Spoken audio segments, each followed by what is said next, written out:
a forma como foi construído esse aterro. Ramiro, o senhor concorda, perdão, no perigo de contaminação desse açude da Milhã, realmente acontece essa dificuldade?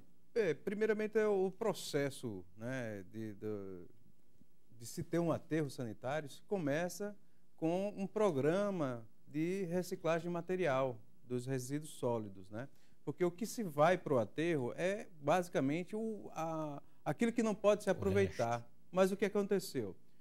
Se diz que é um aterro, que na minha concepção não é aterro. Tecnicamente, eu não considero um aterro, porque foge frontalmente.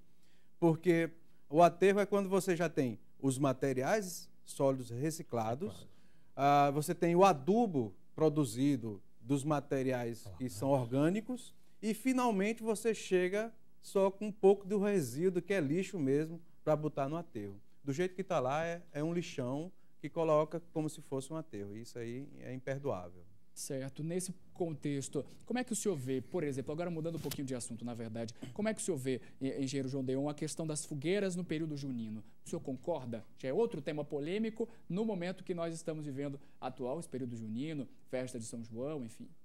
Olha, a tradição não se pode cortar assim de uma hora para outra, certo?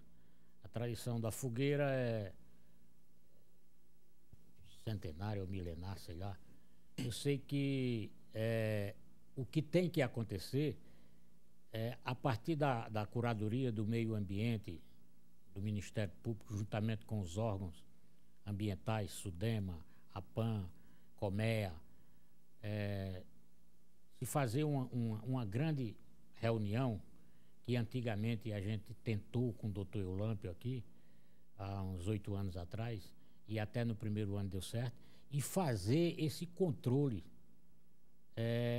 a partir de uma educação ambiental. Numa rua pequena que Temos aí imagens, a gente está acompanhando algumas imagens de madeiras. Pois é, numa rua pequena que tem aí, eu vi uma rua ali na Bela Vista uma vez, que ela tem 15 casas e tinha 22 fogueiras. Um desafio, não é? Ramiro, nesse contexto, a gente tem aí 2 problemas, que é a questão do desmatamento e a poluição do ar, não é isso? Olha, eu faço 20 anos uma campanha contra as fogueiras de São João, porque eu acho que a gente tem que evoluir, né? Pra você ter uma ideia, antigamente a população era rural, né? 80% da população morava na zona rural e 20% na zona urbana. A fogueira era usada para iluminar, porque não existia energia elétrica. Não existia esse processo de você estar aqui na claridade, porque tinha que ter uma fogueira para poder clarear. E a fogueira era o motivo principal disso. Nesse processo, eu sou um pouco ao contrário à questão da cultura, porque cultura se muda, cultura se evolui, né? A gente só deve preservar aquilo que é cultura positiva. No caso da fogueira, não conheço, nesses 100 anos, nenhum processo de reflorestamento da caatinga. E o que nós temos? As populações crescendo. Para você ter uma ideia, 100 anos atrás, a população da Paraíba era 400 mil habitantes. Hoje é 3 milhões e meio. A população de Campina Grande era pouco mais de 20 mil habitantes. Hoje é 400 mil habitantes. Então, se você pega a quantidade de consumo, é violento. E vai ser retirado de onde? Vai ser retirado boa parte da nossa caatinga, que já está fragilizada. Nossos solos já são pobres. E, infelizmente, a degradação, principalmente dos cariris velhos, sem falar nesse processo de usar a energia da lenha para as padarias, as olarias, as indústrias. Etc. Então, o impacto é muito grande. Mas eu peço a você que visite o hospital para você ver a quantidade de crianças e velhos que têm problemas respiratórios no dia de fogueira. Rodrigo, é o seguinte, quando eu comecei, eu disse que cortar uma cultura de uma hora para outra não é fácil, certo? Então, eu concordo plenamente com tudo que você disse, certo? Agora, eu acho, e eu vou continuar achando, que o símbolo do São João, um dos símbolos do São João é a fogueira, certo? E que poderia muito bem, numa rua que tem 100 casas, certo? 50 casas de um lado e 50 casas do outro, os moradores combinarem fazer uma fogueira, certo?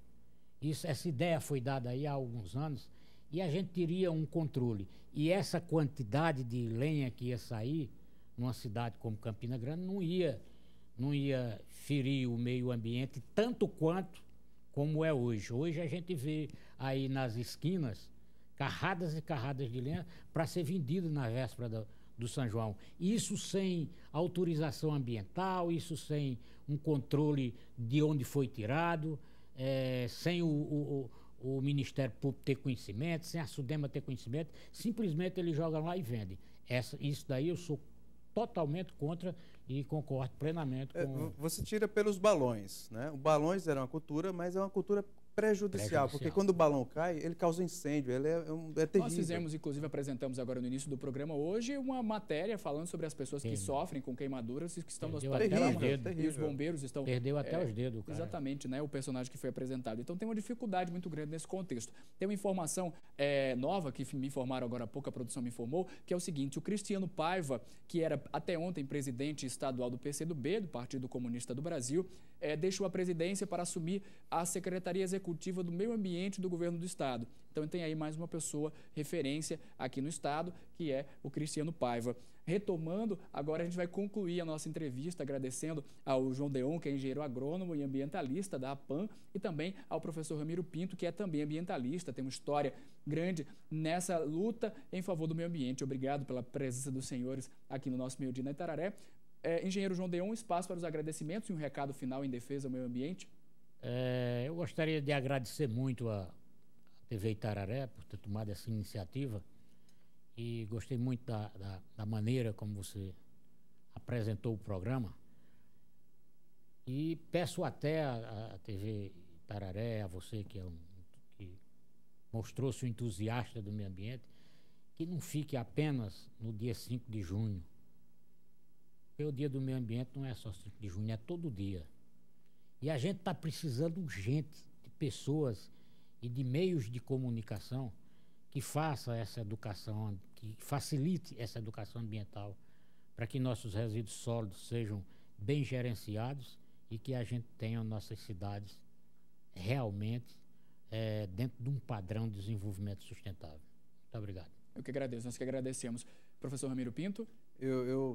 Quando eu iniciei, eu cheguei para o João Deon e disse: olha, eu vim de preto para comemorar o dia, né? Porque muitas vezes a gente não tem muita alegria em relação às questões ambientais, mas eu digo que tem um lado positivo. Quando eu comecei há 30 anos atrás, era um discurso marginal, né? Onde ninguém falava.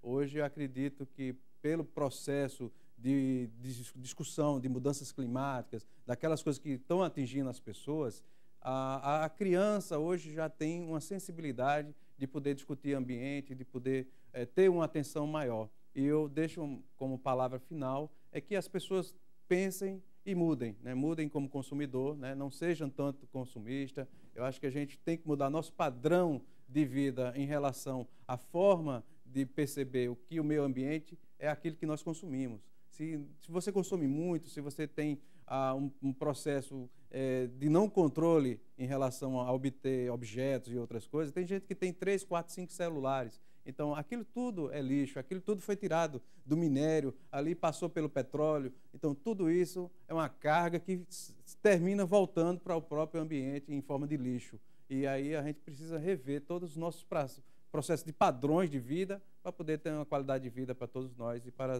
as gerações futuras que aqui virão. Deixo um abraço a todos que militam na área ambiental, que esse dia também é de alegria de poder saber que estamos vivos por causa da natureza. Um beijo a todos e Deus nos abençoe. Nós agradecemos também a presença dos senhores, mesmo aqui no nosso Meio Dia na Itararé. E o nosso programa volta daqui a pouquinho. A gente mostra que o Campinense repatriou um velho ídolo da torcida. E mais, a APAI faz brechó para arrecadar dinheiro. A gente volta já já.